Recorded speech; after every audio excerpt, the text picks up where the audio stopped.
నమస్కారం. తీర్థయాత్ర కార్యక్రమానికి స్వాగతం. ప్రకృతి అందాలు పలకరిస్తూ ఉంటే పరవశించే హృదయం ఉండదంటే అతిశయోక్తి కాదేమో.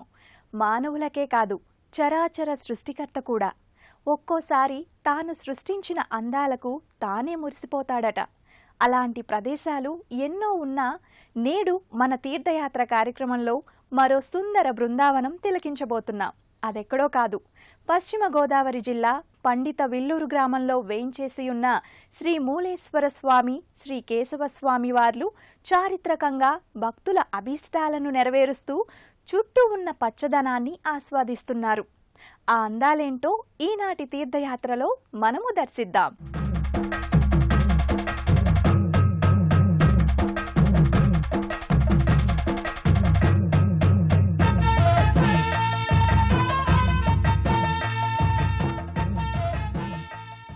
ఆంధ్ర తెలుగు సాహిత్య జగత్తులో ఎందరో మహనీయులు, మహాకవులు ఉద్భవించారు.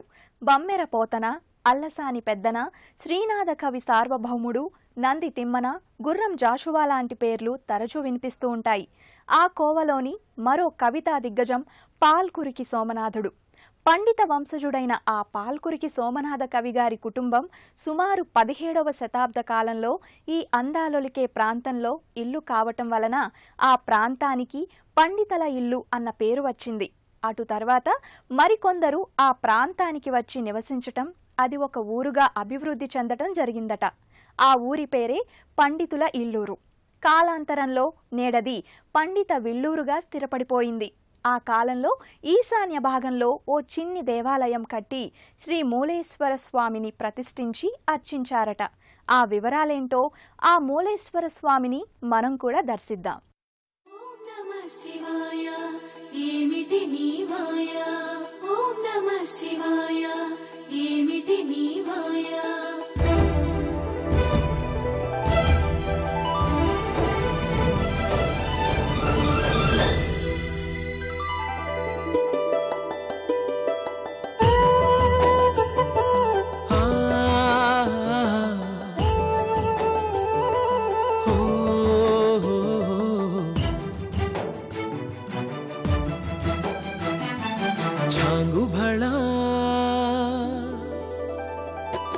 చమకు చమకు తడుకు బెళుకు సృష్టి కళ, హృదయమిలా ఊగే హోయలు చిలుకు లయల కులుకు సోయగాల ఊయలా చాంగుభళ. ఆలు బిడ్డలు గాని, అన్నదమ్ములు గాని, చుట్టాలు పక్కాలు, ప్రాణ స్నేహితులైన సిరులెన్ని ఉన్నా, అధికారము ఉన్నా అంత్యకాలమందు ఆదుకొనలేరు. ఆత్మ యొక్కటే, నిన్ను అంటిపెట్టియుండు పరమేశ్వరుడే నీకు తోడు ఎప్పుడు. యుగ యుగాలుగా ప్రాకృత నామరూప గుణాలుగాని, స్థూలత్వ కృశత్వాది పరిణామాలుగాని లేకుండా కేవలం సత్యస్వరూపంగా, జ్ఞానాత్మకంగా, అనంతంగా, స్వప్రకాశంగా, ఆనందమయంగా భావిస్తుండేది ఏదైతే ఉంటుందో అదే శివుడని ప్రకటింపబడుతోంది. అలాంటి పరమశివుని ఆలయాన్ని నిర్మించి అర్చించారు సనాతన కవీశ్వరుడు పాల్కురికి సోమనాథుడు.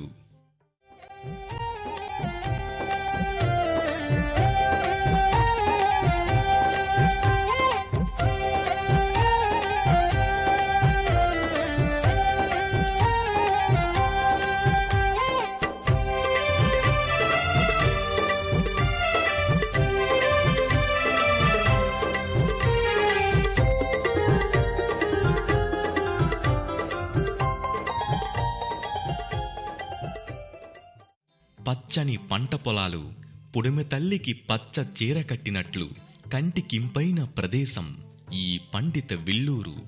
ప్రశాంత సుందర దృశ్యాల నడుమ ఇల్లును నిర్మించి నిత్య పూజా అర్చనాదులకై 17వ శతాబ్దంలో పాల్కురికి సోమనాథుడు నిర్మించిన దేవాలయమే ఈ పండిత విల్లూరు.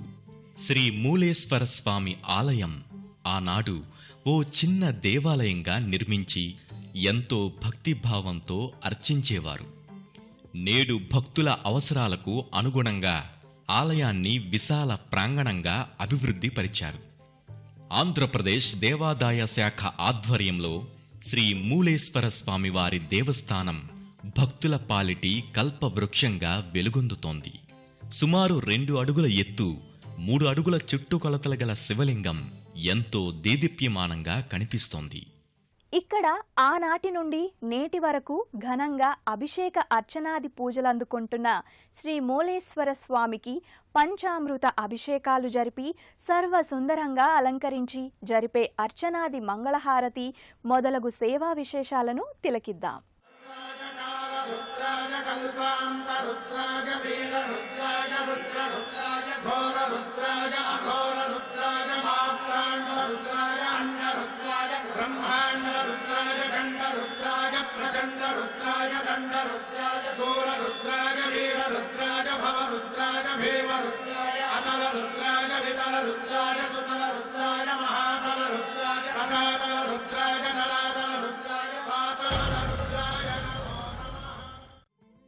ఆ స్వామికి జరిగే పంచామృత అభిషేకాలు, పుష్పాలంకారాలు ఎంతో ఘనంగా నిర్వహిస్తారు.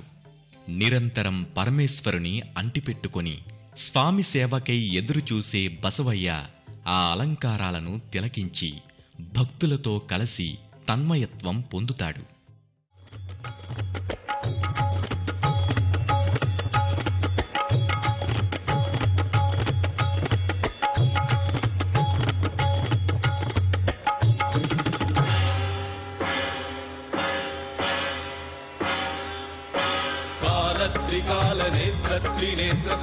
త్రిశూలగాత్రం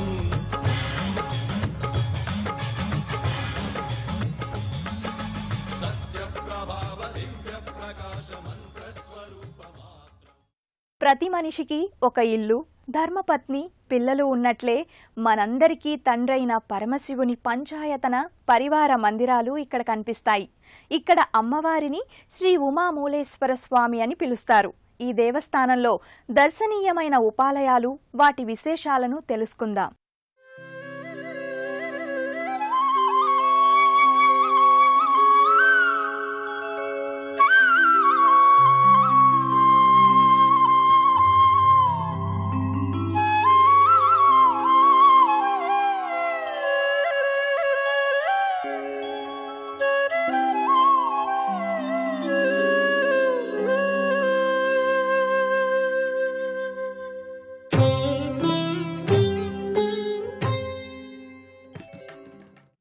ఆలయానికి దక్షిణ భాగాన దేవగణ నాయకుడు గణపతి దేవుని ఆలయం రూపంలో చిన్నదిగా ఉన్న ఎంతో మహిమాన్వితం శ్రీ మూలేశ్వర స్వామి దేవస్థానం ప్రాంగణంలోని ఆదిశక్తి అవతారమైన పార్వతీదేవిని ఇక్కడ శ్రీ ఉమా మూలేశ్వర స్వామిగా పిలుస్తారు. అమ్మవారి ఆలయంలో నిత్య కుంకుమార్చనలు, విశేష పూజలు నిర్వర్తిస్తారు. పరమశివుని పంచాయతన మందిరాలు ఇక్కడ ఉపాలయాలుగా నెలకొల్పబడ్డాయి. ఉమా మూలేశ్వర అమ్మవారి ఆలయానికి ప్రక్కనే కుమారస్వామి మందిరం దర్శనమిస్తోంది. శ్రీ మూలేశ్వర స్వామి, ఉమా మూలేశ్వర అమ్మవార్ల కళ్యాణం మాఘ బహుళ ఏకాదశి నాడు ఎంతో వైభవంగా నిర్వహిస్తారు. ఆలయ ముందు భాగాన ఆకాశాన్ని చూపిస్తున్నట్లుగా జీవధ్వజం లోహ కవచంతో దేదీప్యమానంగా గోచరిస్తోంది. కార్తీక మాసంలో ఈ ధ్వజ స్తంభానికి పరంజ్యోతి తత్వరూపంగా ఆకాశదీపాన్ని వెలిగించి నిలుపుతారు. ఆలయ గోపురంపై అందాలొలికే సుందర దేవతారూపాలు ఎన్నో దర్శనమిస్తాయి.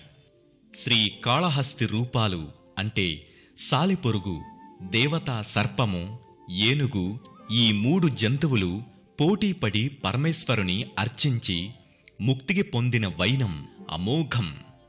ఆ సుందర రూపదర్శనం ఈ ఆలయ గోపురంపై నిర్మించి వచ్చిన భక్తులకు భక్తి యొక్క వైశిష్ట్యాన్ని పదంలోకి వచ్చేలా చేశారు. మరో విశేషం, బ్రహ్మ సరస్వతీదేవి అమ్మవార్ల శ్రీమూర్తులు ఒకసారి నారదుడికి బ్రహ్మదేవుడు శివతత్వం గురించి ఇలా చెప్పాడు: శివతత్వం మాయనైవ విష్ణునాపి యథార్థతః జ్ఞాతంచ పరమం రూప మద్భుతం పఠేనన. అంటే నాకు గాని, నన్ను కన్న నారాయణుడికి గాని శివుని గురించి సంపూర్ణ విషయ పరిజ్ఞానం లేదు. ఆవాజ్ మానస గోచరుడు పరమశివుడు. అందుకే ఈ ఆలయ గోపురంపై సతితో కూడి శివుడిని ధ్యానిస్తున్నాడా అన్న రీతిలో కనిపిస్తాడు. అలాగే శివపార్వత చైతన్య మూర్తులు, వారి సంతానమైన వినాయక సుబ్రహ్మణ్యస్వాముల మంగళ దర్శనం కలుగుతుంది. శివుడు, పార్వతీ, వినాయకుడు, కుమారస్వామి ఈ నలుగురూ ఉన్న శ్రీమూర్తిని ఏ ఇంట పెట్టుకుంటారో ఆ ఇంట కుటుంబ సౌఖ్యం, శాంతి ఉంటాయని పెద్దలు చెప్తారు. ఆలయ ప్రాంతమంతా పచ్చని నారికళ వృక్షాలు, నాగబంధ సుబ్రహ్మణ్యేశ్వర స్వామి, పురాతన చేదుడు బావి ఈ ఆలయ చరిత్రకు చిన్ని మచ్చుతునకలు.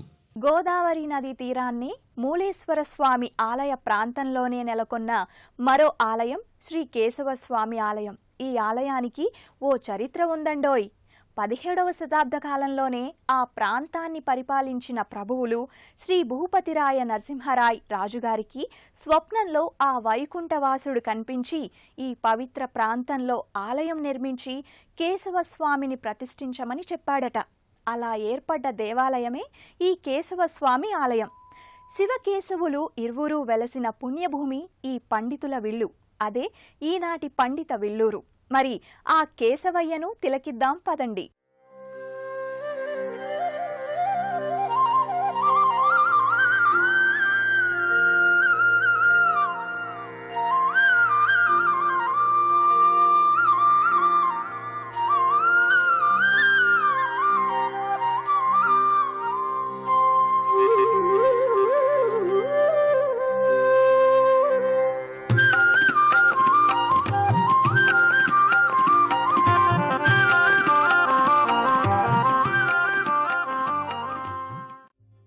శివ కేశవులకు భేదం లేదు అన్న నగ్న సత్యాన్నెరిగిన పరమయోగులెందరో ఈ శ్రీమన్నారాయణుడిని అనంత తత్వాన్ని పురుష సూక్తంగా వర్ణించారు.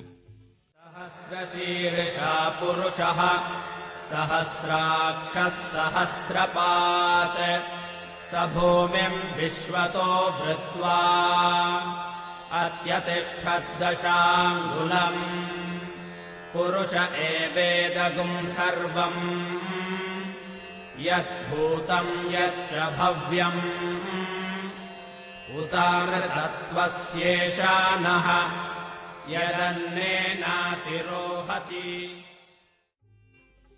జగత్తునంతా వ్యాపించి ఉంటాడు గనుక విష్ణువు అన్న శబ్దం ఏర్పడిందని శివ మహాపురాణం పేర్కొంటోంది. అలాంటి విష్ణుమూర్తి అవతారమే శ్రీ వెంకటేశ్వరుడు, కేశవుడు, మాధవుడు మొదలుగా గల 24 నామాలతో పిలువబడే పరమాత్మ. ఆ పరమాత్మ అవతార రూపం ఇక్కడి పండిత విల్లూరులో కేశవస్వామిగా ఆవిర్భవించారు.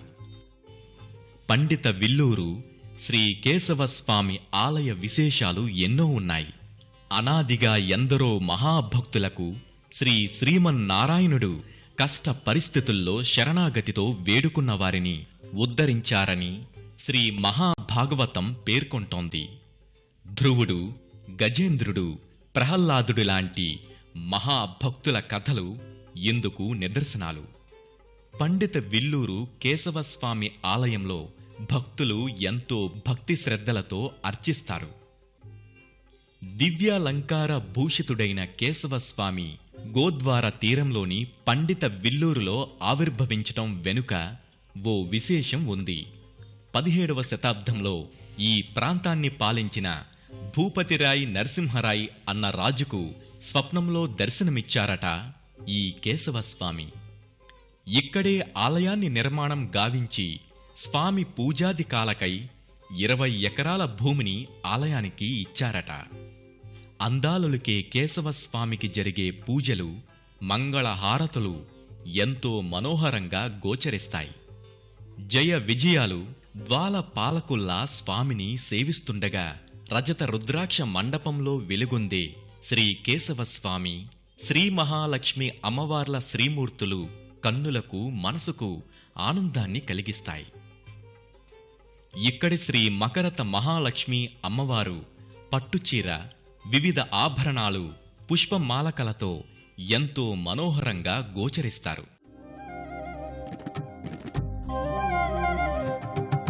సరి మ మ మ ని స సరి మ మ మ ని ని ని స ని సరి మ మ మ మ ని స ని స ని స ని స ని స ని స ని మ మ మ మ ని స ని స. ఆలయానికి ఈశాన్య భాగాన కళ్యాణ మండపంలో నిత్య కళ్యాణమూర్తికి వార్షిక కళ్యాణం ఎంతో ఘనంగా జరుపుతారు. చుట్టుప్రక్కల గ్రామాల నుండి భక్తులు తమ పిల్లల కళ్యాణాలు, ఉపనయనాలు జరిపిస్తారట. పండిత విల్లూరు కేశవస్వామి ఆలయానికి సమీపాన్నే గల శ్రీ కోదండ రామాలయం ఇక్కడి ఉపాలయంగా ఎంతో ప్రఖ్యాతిగాంచింది. ఈ ఆలయ గోపురానికో ప్రత్యేకత ఉంది. ఆ విశేషాలేంటో చూద్దాం.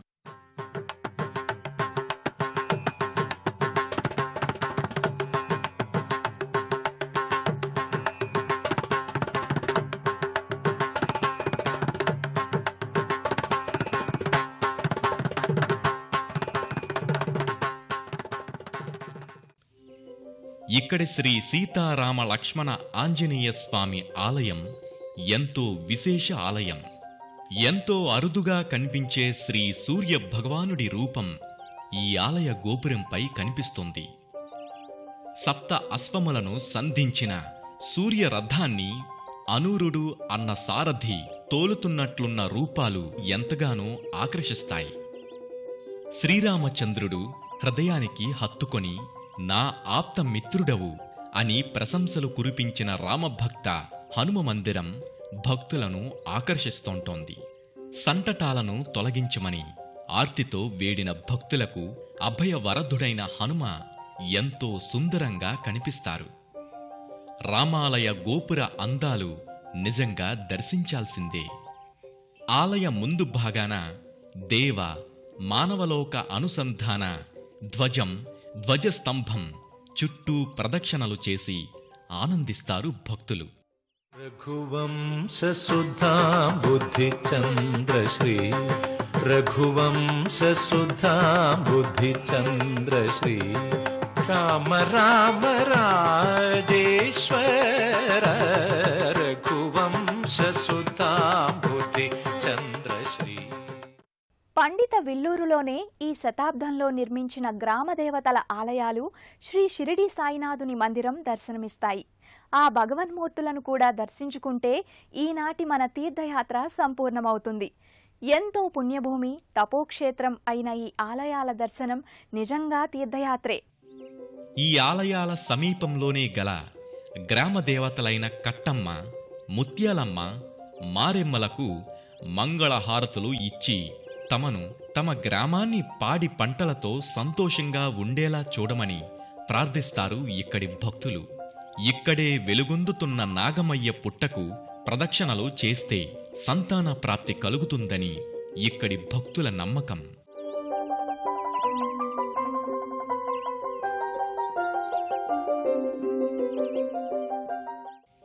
అఖిలాండ కోటి బ్రహ్మాండ నాయకుడు, రాజాధిరాజు, యోగిరాజు సద్గురు సాయినాథుని దర్శనం చేసుకుని ఎంతో చారిత్రక ప్రాముఖ్యం గల పండిత విల్లూరు శ్రీ మూలేశ్వర స్వామి, శ్రీ కేశవస్వామి వార్ల తీర్థయాత్రను విజయవంతం చేసుకుంటారు. ఇక్కడికి వచ్చే భక్తులు గోదావరి నదిలో తీర్థ స్నానమాచరించి శివకేశవులను అర్చించి ఆ స్వామివార్ల కృపకు పాత్రులవుతారు భక్తులు. ఎటు చూసినా కొబ్బరి చెట్లు, పంట పొలాల మధ్యన ఆహ్లాదకరంగా కనిపించే పండిత విల్లూరు గ్రామంలో వేచేసిన శ్రీ మూలేశ్వర స్వామి, శ్రీ కేశవస్వామి, శ్రీ కోదండ రామాలయ దర్శనం ఆనందదాయకం, భక్తిముక్తి ప్రదాయకం. ఎంతో చారిత్రక విశేషాలు గల ఈ పండిత విల్లూరు ఆలయాలైన శ్రీ మూలేశ్వర స్వామి, శ్రీ కేశవస్వామి అమ్మవార్ల దర్శనం ఎంతో పుణ్యప్రదం. పవిత్ర గోదారమ్మ తీర్థంలో స్నానమాచరించి శివకేశవుల దర్శనం కావించి ఆ స్వామివార్ల ఆశీస్సులు మనము పొందుదాం. మరో దివ్య తీర్థయాత్రలో మళ్ళీ కలుద్దాం. అంతవరకు సెలవు. నమస్కారం. పుణ్యక్షేత్రాల దర్శనం, అపురూప ఆలయాల సందర్శనం, తీర్థయాత్ర కార్యక్రమాన్ని ఇప్పుడు యూట్యూబ్ ఆన్లైన్లో www.youtube.com/ETV News లింక్ ద్వారా కూడా వీక్షించండి.